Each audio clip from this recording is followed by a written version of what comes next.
चलिए देखते हैं मूल्यह्रास की राशि का निर्धारण करने वाले तत्व factors determining the amount of depreciation. जब भी हम मूल्यह्रास की गणना करते हैं, डेप्रिसिएशन कैलकुलेशन करते हैं, तो कुछ बातों का हमें ध्यान रखना चाहिए। तो उसके अमाउंट को जो है डिटरमाइन करने के लिए क्या क्या बातों का हमें ध्यान रखना चाहिए वो अब हम देखते हैं। पहला जो है कॉस्ट ऑफ द असेट्स को हमें कंसिडर करना है। संपत्ति का लागत मूल्य हमें कंसिडर करना है। लागत मूल्य जो होता है हमारा क्रय मूल्य होता है। परचेस प्राइस को हम नॉर्मली कॉस्ट प्राइस कहते हैं, बट यहाँ पे आपको एक चीज़ का ध्यान रखना है कि जब भी आप कोई भी चीज़ परचेस करते हैं, कोई भी मशीन परचेस करते हैं, तो उसको लगवाने में और उसको चालू करवाने में जो भी आपका एक्सपेंस होता है, whatever the expense which are incurred in the installation or establishment of that machine, that expense should be included in the purchase price। ठीक है, उस व्यय को हमें क्रय मूल्य में क्या करना है, जोड़ना है। तो मैंने आपको इसका एग्जांपल पहले भी वीडियो में दिया था कि मान लीजिए कि आप एक 10,000 की मशीन परचेस करते हैं और उसको लाने में आपका जो फ्रेट है या जो आपकी हमाली आपका जो किराया लगता है वो लगता है 500 रुपीज़। तो उसकी कॉस्ट प्राइस कितनी होगी, मशीन की 10,000 नहीं होगी, उसकी कॉस्ट प्राइस कहलाएगी 10,000 प्लस 500 रुपीज़। मतलब आपके जो है 10,500 उसकी क्या कहलाएगी, कॉस्ट प्राइस या परचेस प्राइस कहलाएगी। तो कोई भी मशीन या कुछ भी चीज़ जब आप ख़रीदेंगे और उसी दिन अगर कुछ भी खर्चा होता है उसके ऊपर, उसको लगवाने में, उसको लाने में, उसको चालू करवाने में, तो वो खर्चा भी उसके क्रय मूल्य में क्या हो जाएगा, इंक्लूड हो जाएगा। So the second thing which we have to take into consideration while determining the amount for the depreciation is the estimated life of the assets। संपत्ति का अनुमानित जीवन। इस चीज़ का, इस तत्व का भी हमें ध्यान रखना होगा जब भी हम मूल्यह्रास की राशि की गणना करेंगे या मूल्यह्रास की राशि का निर्धारण करेंगे, क्योंकि हर संपत्ति जो होती है उनका एक जीवन काल होता है। आप कोई व्हीकल ख़रीदते हैं तो वो व्हीकल आपको कब तक सर्विस देगा, 8 साल देगा, 10 साल देगा। तो उसका भी क्या होता है, एक लाइफ होती है जब तक वो क्या रहेगा, यूज़फुल रहेगा और अच्छे से कुशलता से काम करेगा। तो हम सबसे पहले मूल्यह्रास की गणना करने के लिए जो भी स्थायी संपत्ति जो भी क्रय की गई है उसका अनुमानित जीवन पता करते हैं। उसका जीवन कितने साल का होगा उसका अनुमान लगाया जाता है। फिर जो भी संपत्ति होती है उसका जो मूल्य होता है उसको क्या करते हैं, अनुमानित जीवन काल के अनुसार फैला देते हैं और फिर ह्रास की गणना करते हैं। So the cost of the assets is allocated throughout the life of the assets and on the basis of this we can determine और decide the value of depreciation. तीसरी चीज़ जो कि मूल्यह्रास की राशि को निर्धारण करने में मदद करती है और जिसका हमें ध्यान रखना चाहिए वो होती है अवशिष्ट मूल्य।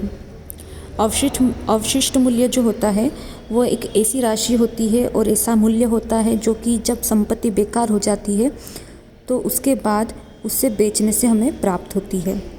मतलब आप बोल सकते हैं कि बचा कुचा जो मूल्य होता है लास्ट में वो उसका अवशिष्ट मूल्य कहलाता है संपत्ति का। जब आप जो है 10 साल 8 साल तक संपत्ति को प्रयोग में ले लेते हैं, उसके बाद जब वो बेकार हो जाती है और आप उसे बेचने जाते हैं तो उसके बाद आपको जो भी पैसे मिलते हैं, जो भी वैल्यू मिलती है, वही संपत्ति का अवशिष्ट मूल्य कहलाती है। ठीक है। So the residual value of any assets is the value which you will received by selling that assets when it become useless. Another name for the residual value is breakup value और scrap value। अवशिष्ट मूल्य को अवशेष मूल्य और रद्दी मूल्य के नाम से भी जाना जाता है। तो जब भी आप ह्रास का निर्धारण करते हैं, whenever you are calculating the depreciation amount, so you are calculating on the basis of the purchase price। ठीक है, आप परचेस प्राइस की या कॉस्ट प्राइस के बेसिस पे क्या कर रहे हैं, यहाँ पे डेप्रिसिएशन निकाल रहे हैं।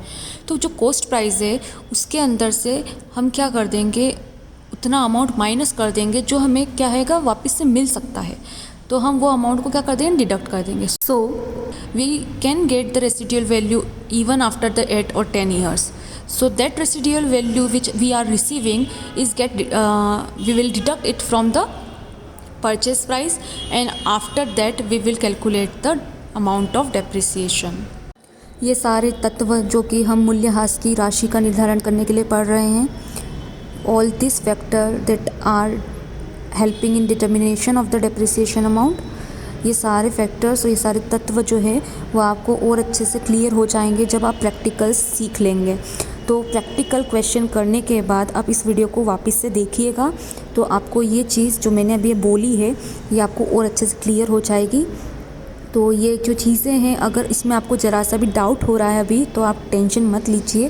प्रैक्टिकल क्वेश्चन की प्रैक्टिस करेंगे, इसके बाद जब इस वीडियो को फिर से देखिएगा, फिर आपके सारे डाउट जो है वो एकदम अपने आप क्लियर हो जाएंगे। अब फोर्थ फैक्टर देखते हैं। तो fourth factor which help in determination of depreciation amount is the use of the assets. ठीक है, संपत्ति का प्रयोग। तो जब भी आप ह्रास का मूल्य निकाल रहे हैं, डेप्रिसिएशन का वैल्यू निकाल रहे हैं कि कितना अमाउंट कम होना चाहिए हर साल, उसका आप अनुमान लगा रहे हैं, तो उस समय आपको ये भी देखना है कि असेट्स जो संपत्ति है वो कितनी प्रयोग में लाई गई है। ठीक है, कितना हमने असेट्स को यूज़ करा है। If the assets are used more then their efficiency will decrease more. ठीक है, अगर ज़्यादा आप उपयोग करेंगे तो ज़्यादा क्या हो जाएगा, वो जल्दी घिसाएगी, उसकी कुशलता जल्दी घटेगी, तो अपने आप उसका क्या हो जाएगा, मूल्य घट जाएगा। तो अगर कोई भी असेट ज़्यादा टाइम यूज़ हुई है तो उसका डेप्रिसिएशन जो होगा वो ज़्यादा लगेगा, मतलब उसकी वैल्यू ज़्यादा कम होगी। और अगर वो कम यूज़ हुई है तो उसकी जो वैल्यू घटेगी वो भी कम घटेगी। तो here we have to also keep in mind the use of the assets. ठीक है, यहाँ पे हमें संपत्ति का कितना प्रयोग हुआ है इसका भी ध्यान रखना है, ताकि हम डेप्रिसिएशन का जो कैलकुलेशन करेंगे, अमाउंट का प्रेडिक्शन करेंगे, वो एकदम सही कर पाए। Next factor which we have to keep in mind while determining the amount of depreciation are the repairs and renewals, because the repair and renewals increases the useful life of the assets. If the life of assets increases then the amount of depreciation will be decreased. ठीक है, क्योंकि ये जो होती है मरम्मत वगैरह, ये संपत्ति को फिर से क्या कर देती है, थोड़ा कुशल बना देती है, उसका इसलिए उसका जीवन काल क्या हो जाता है, वो बढ़ जाता है। और अगर संपत्ति का जीवन काल बढ़ गया, उसकी कुशलता बढ़ गई, तो उसका जो मूल्यों में जो कमी आ रही थी, वो मूल्य में जो कमी है वो भी क्या हो जाएगी, कम हो जाएगी। अगर पहले मान लीजिए कि 100 रुपये के मूल्य में कमी आ रही थी हर साल, और आपने बीच में रिपेयर करवा लिया, तो इस बार वो 100 रुपये के मूल्य में कमी नहीं आएगी, इस बार 50 रुपये के मूल्य में कमी आएगी। ठीक है, तो यहाँ डेप्रिसिएशन का अमाउंट क्या हो जाएगा, वो कम हो जाएगा। ठीक है, सो मूल्यह्रास की राशि में यहाँ पे कमी आ जाएगी मरम्मत से और नवीनीकरण से। तो हमें रिपेयर्स और रिन्यूअल्स का भी ध्यान रखना है while determining the amount of depreciation.